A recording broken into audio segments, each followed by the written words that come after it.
A major college football outlet believes the Utah Utes will be not just one of the bounce back teams in 2025, but such a massive bounce back that they will contend in the Big 12. And they're absolutely right. I'm going to tell you why on today's Locked On Utes.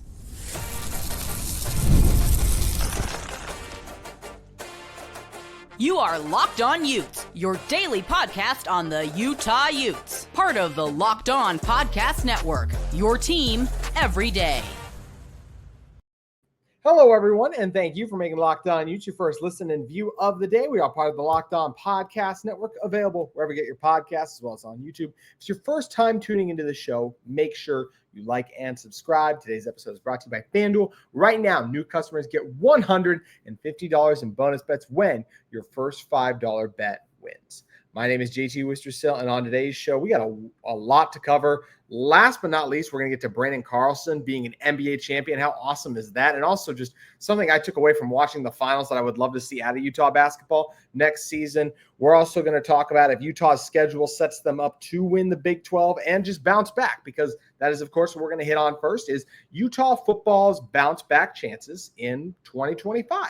And a major college football outlet, Phil Steele's magazine. It's one of the top college football magazines each year. Last week had fun with Brian Brown, and we broke down his positional rankings for where Utah ranks at each position, offensively and defensively, throughout the country. So I think it's just something really cool he puts together. And he also just ranks his teams, obviously, too. And he has Utah as one of his biggest bounce backs. He has Utah ranked inside the top 20 at 18th, actually. And this is second highest in the Big 12. Only Baylor, who is projected at 13th, being higher. If you also just look at his Big 12 projections overall, and you guys can view all these and the information on them by checking out Phil Steele's magazine too. He has Baylor, Utah, and Iowa State all listed at number one in his Big 12 power rankings. Then it's Arizona State, Kansas State, Texas Tech, TCU, BYU, yada, yada, yada. First of all, can I just say how much I love that he doesn't have, but take away the fact that this is a Utah podcast, right?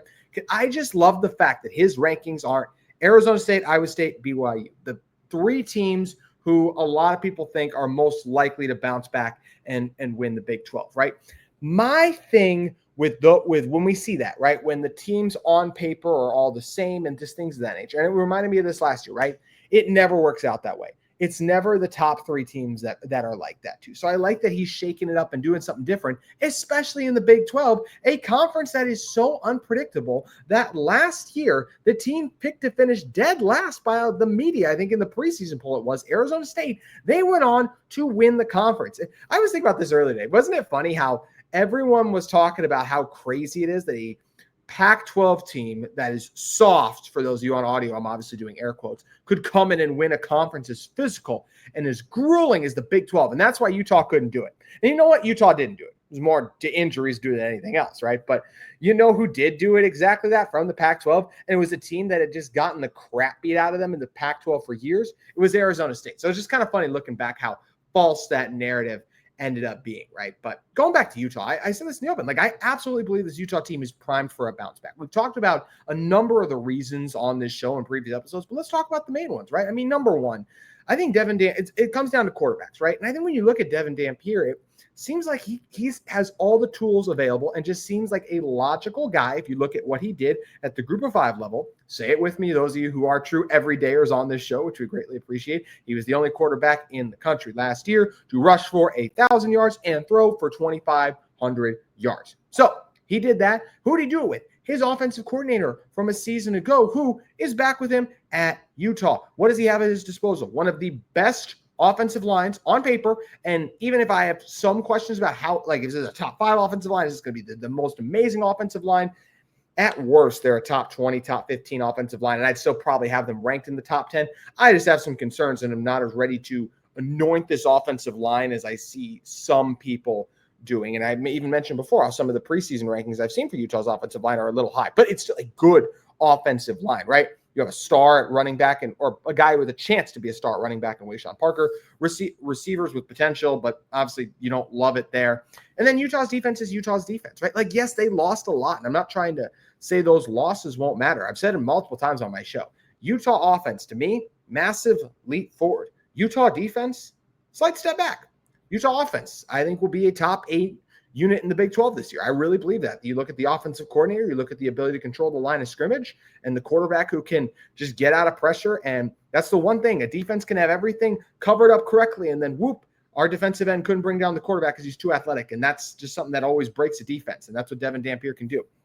This Utah defense, though, is still – I have some questions about the defensive line, but they got guys that I think will do well against the run. And then if you can get teams in third and long, I like the corner's ability to cover up. And I love Morgan Scalley's ability to draw up blitzes. I think Lander Barton's going to be a monster. Teo Johnson earned a little bit of pre-draft love. I think it was ESPN's Jordan Reed had him as a top 5 safety in next year's draft, which if he can just clean up the tackling, we talked about that last season. Now he was maybe a sleeper to go pro, had the tackling issues, comes back. So it's just a loaded team that it's a really nice roster. I should pause it loaded, right? Because there's a lot of other good rosters in the country too. But like when you are looking at teams that have a chance to bounce back, this Utah team is incredibly likely to me for the reasons we mentioned. Offensive coordinator and QB combo, the strength they'll have in the line of scrimmage, especially offensively, and then defensively.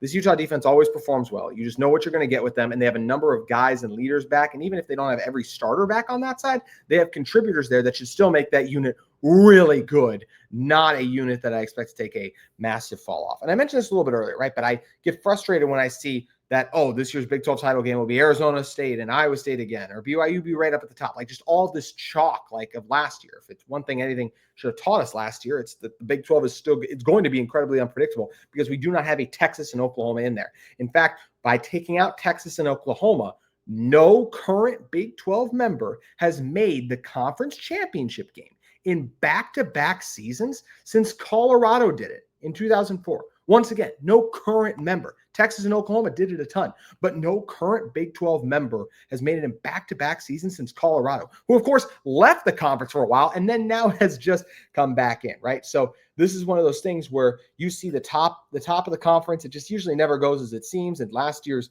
was a great indicator of that. Kansas State wasn't in at the end, and Utah and Oklahoma State ended up having dreadful seasons, right? Like that's where they were, and they were predicted to be great too. And there's one thing to note to get you excited about too, if you're going for Utah, it's the fact that this Utah team wasn't great in one-score games, and they were right there in a lot of games. The only game that really got out of hand for Utah was the Colorado game that didn't finish a touchdown game. And even that, right, Isaac Wilson was driving with a chance to make that a really competitive game. To cut that, I think it was an 11-point game when he throws the interception. So Utah was right there. But this is a Utah team that they were 1-5 in some of those one-score games, and they lost 5 games by a combined 23 points. All of those losses were a game in the fourth, as I mentioned. And you know, another team, I think Kansas is a similar team. I look at this like, right, high preseason expectations last year. They were 1-5 too. I feel like it's likely those are going to flip this season for Utah, and especially, and then Kansas in a similar margin too. So, because you see that happen a lot, one-score games over one season, the next flipping. What am I talking about with that? What is the history and data back this up that we see one-score games flip for a team from one year to the next? And do we see contenders in the Big 12 one season fall off the next? Not all of them, but just some of them. Do we see that? I do have some data to back up my statements, and I'm going to tell you all about that in one moment. Today's show is brought to you by FanDuel Sportsbook. Summer sports are in full swing, and whether you're all about the baseball under the lights, golf on the green, or high-stakes soccer action, FanDuel is the best way to make every game even more exciting. You're already following the action. Why not make it a little more thrilling? With FanDuel, you can get in on the game while your friends are getting sunburned at the beach. I've been using FanDuel to track my favorite matchups, and the app keeps it fresh with new daily promotions and fun ways to bet. It's easy to use, fast to pay out, and make even regular season games feel like must-watch events. Whether I'm playing a same-game parlay or watching a bet right into the ninth inning, FanDuel makes it feel like I'm part of the action. New to FanDuel, new customers can get $5 and get $150 in bonus bets if your first $5 bet wins. Open the FanDuel app today or visit FanDuel.com/lockedon to get started. All caps, no spaces there. NBA may be over, but we have baseball, golf, plenty of summer sports action heading your way, so make sure you head over to FanDuel Sportsbook today. All right, we're talking about one-score games and how we kind of see that go, and also just how we see Big 12 contenders one season to the next kind of fall off, right? So let's go back to even someone like, let's just go back to the 2023 Big 12 title game, right? And that was Oklahoma State was the dominant force, right? They are 5-1 in one-score games. And they didn't win a single conference game last season with Ollie Gordon, an offensive line that returned all 5 starters that was anointed. Like we saw them fell off. How about the year before? That magic TCU team in 2022, right? TCU was 6-1 in one-score games and then didn't make a bowl game.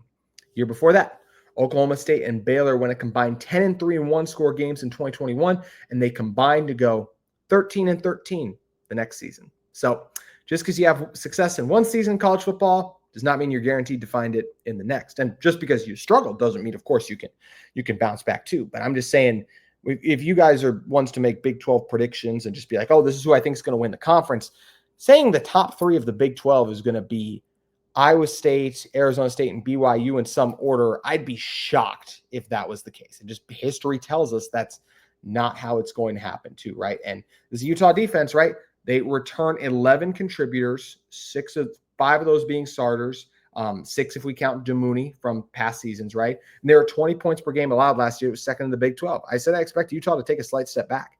I don't see how Utah lets up over 25 points per game. I think that slight step back is more like they allow 23 points per game, right? And then you have an offense, right, that has an elite dynamic quarterback, all 5 offensive line returning starters, right? So I feel good about this Utah team. I think there's a lot of reasons to believe they can bounce back, and they got a lot of talent here. The coaching's there, but it's going to be interesting to see if they can do it. And one thing too, just hitting on one final thing of Phil Steele's rankings before we talk about, hey, does Utah's schedule set them up to bounce back?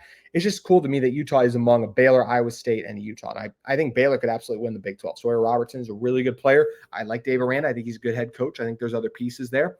Utah's going to get a chance to see Baylor too. So that'll be fun for Utah to have a chance to knock off the Bears, something they've done 2 years in a row now. That's one thing that's funny, right? Utah only ended the Big 12 season a year ago with just 2 Big 12 wins. Well, it's technically in conference, but the third was they did beat Baylor, just counted as a non-conference game in this weird Big 12 shakeup that we're kind of doing. So either way, just really exciting to see that Utah is getting some of that preseason love and accolades. Mentioned Phil Steele, them ranked inside his top 20, second highest ranked team in the Big 12, only behind Baylor. I think this Utah team's got a great chance to surprise some people, because I think a lot of people think that last year's Utah team is just what this team's going to be each year. And this roster is a lot better than that. And this team just has some pieces, the coaches, the culture especially, right? Last year was marred by injuries. I guess got a feeling, especially at the quarterback spot, it's not going to be an issue this year. And we're going to see some fun injected in this Utah offense because of Jason Beck, Devon Dampier style of play. Defense will do its thing. I think Utah's set up for success with their roster. But does the schedule set themselves up for success? I would not say it sets them up for success. I just believe this Utah team is good enough that they'll be able to overcome it. First of all, I do like how Utah starts the season. I think it's a good challenge going to UCLA. If you can't win that game on the road, you're not going to contend in the Big 12 to me. I mean, UCLA is a bottom tier. I'd say it's a bottom 5 and maybe middle. We'll see how they turn out, right?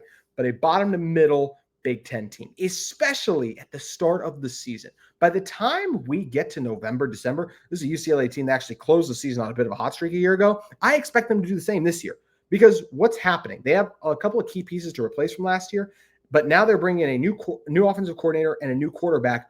And the OC was obviously there in the spring, but he was working with their other quarterback, Aguilar, who's now I think it's Aguilar at least. And now he's the one who went to Tennessee. And then Nico obviously went there. So they didn't have as much time together. They'll be getting used to each other during fall camp, right? So I like that first game as a challenge for Utah.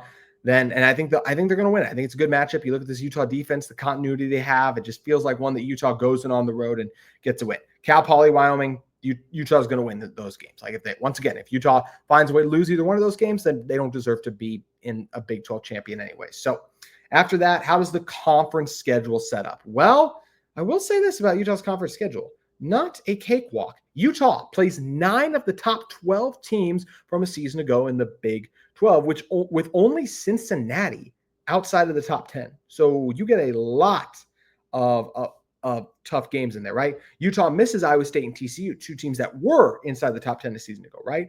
But Utah will miss this coming season Houston, Arizona, UCF, and OSU. If you include Utah in that bunch, and obviously can't play yourself, that makes up the 5 worst teams in the conference last year. So 4 of the worst 5 in the conference, Utah doesn't get to see. And that hurts because I do think a couple of those teams, I think UCF's going to take a year. I think Arizona takes a year. I think OSU is another. Oklahoma State, I think they're a year away too.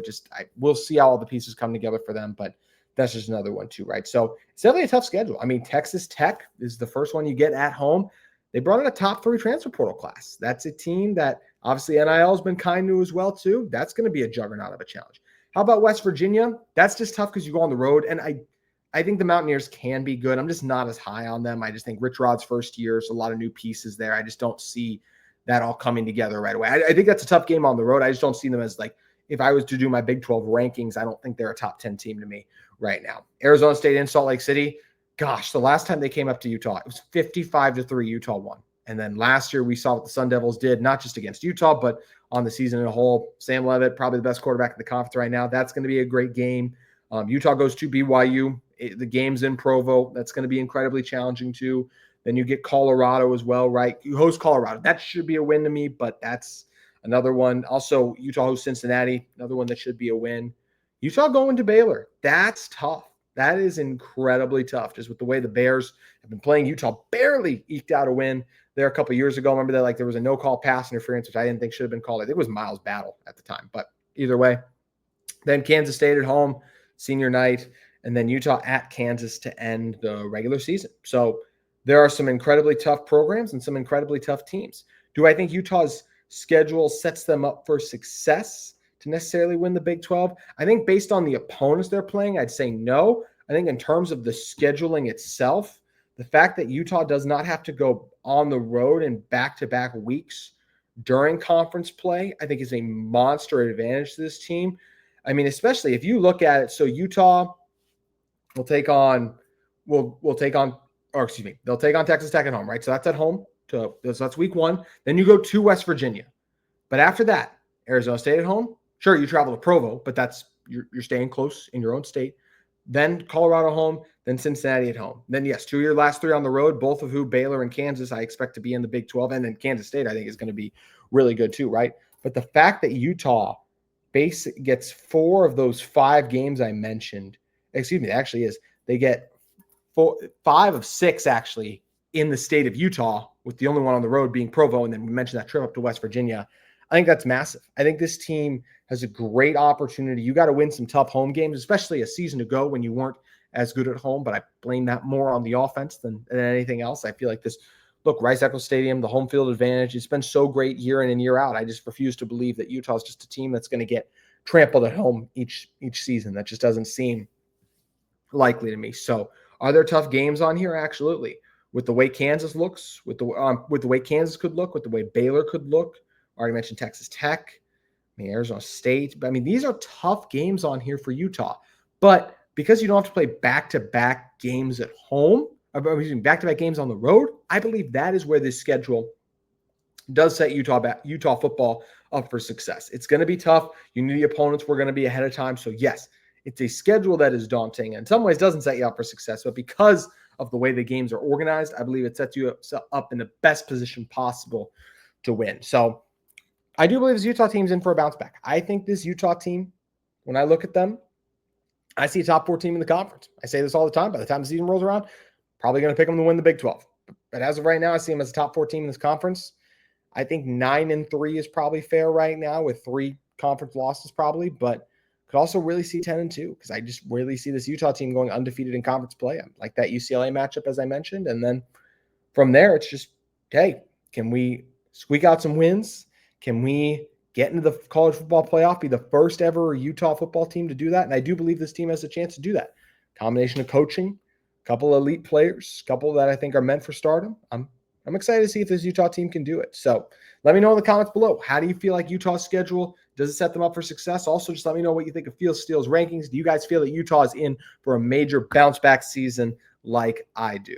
And one thing I'm really hoping, obviously, if you're going to get a bounce back, which I just talked about, is Utah can be Big 12 champions, earn some hardware.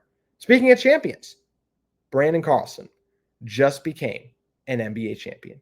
How awesome was it to see? Even though he wasn't in, I actually don't even know if he was, I don't think he was dressed, but he's an NBA champion now. Brandon Carlson's just a guy who's easy to root for, right? Gave Utah 5 years, served his mission, then came to the U and just got better each year. And a guy who deserve to make the NCAA tournament. And it just sucks that Utah was never able to get there with him, but a Utah legend and a guy whose first year in the league won an NBA title. How about Dylan Jones as well from Weber State winning it? So like you get multiple guys from Utah, but Brennan Carlson, just always a guy who showed up, a constant professional while he was at Utah.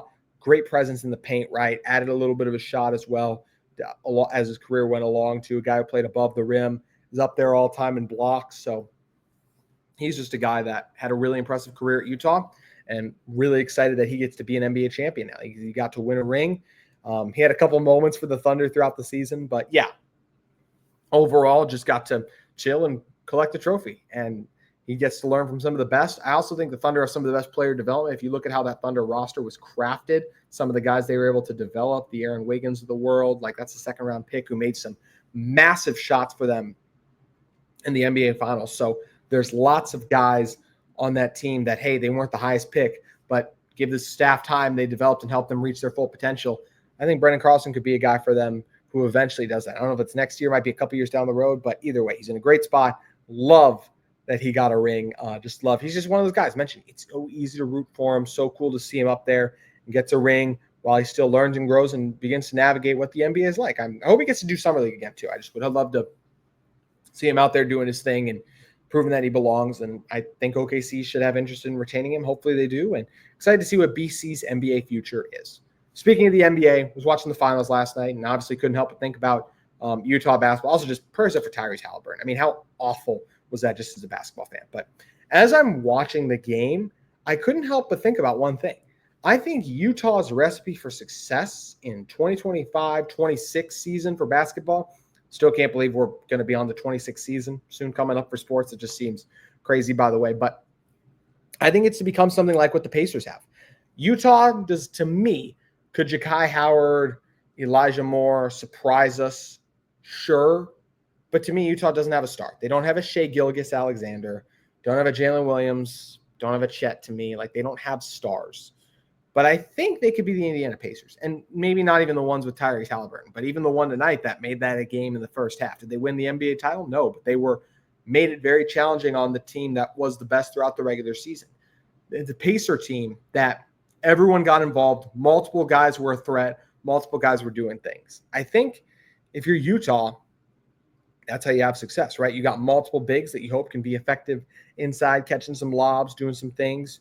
You got guys like Terrence Brown, who he could come in and fill it up. Maybe he can be your TJ McConnell, right? Getting buckets, got a nice little shot there. And I think Brown will be more of a three-point shooter than a McConnell was for the Pacers, right? But you get Elijah Moore, Ja'Kai Howard. Hopefully he can come in and get together. And you get, I just blanked on his name, coming back from last year's team.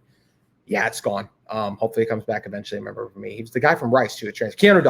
Keanu Dawes, another guy too. Like Utah to me just has a lot of guys that are capable of going off. So you don't need your star. That's what the Pacers, right? One of the reasons they were really good is Tyrese Halliburton didn't always need to have a great game in order for the team to find and have success. Utah, that could very well be Utah's recipe for success next season. Multiple guys step up. Hey, so-and-so is off tonight after he carried us the game before. Boom, these three guys will pick up the scoring slack. And one thing that I hope Utah's in common with the Thunder is I think Mark Diagonal, the Thunder head coach, I think he's really good. I think Alex Jensen has a chance to be really good. Could have maybe taken him a year to navigate and get used to the college game. For sure, potentially. But I do believe it's a Utah team that has a chance to do some special things. It's going to be hard year one. I think it's probably going to take the more I look at this roster as it gets finalized, I think it's probably going to be a year or two until they get the NCAA tournament. But it's even going to be hard just to finish in the top 10 like they did a season ago. But we'll see what they can do. And there's a lot of guys in this roster, though, as I mentioned, that showed some scoring flashes, showed some things at different places. So hopefully when those pieces come together for Utah this season, they can be a team like the Pacers that play very well together, that move the ball very well together, that are unselfish, that have another guy can go off on any given night, and everyone eats because of it because you're winning basketball games. So that's where I hope Utah can be like this Indiana Pacers team, but we'll see what they can do. Let me know in the comments below. What do you want to see from Utah basketball season? Expectations. Who are you most excited to watch? Promise, all of that. Make sure you guys let me know down below in the comments your thoughts. Just like let me know your comments about this Utah football program. Also, if you guys have any questions, I would love to try to get to those too. Especially those of you that listen to the end of the show. I'm incredibly grateful for all those of you who obviously just listen to Locked On Utes. We're actually coming up on 3 years, which is crazy of me hosting this show, but would love to hear from you guys. What do you want to hear me talk about?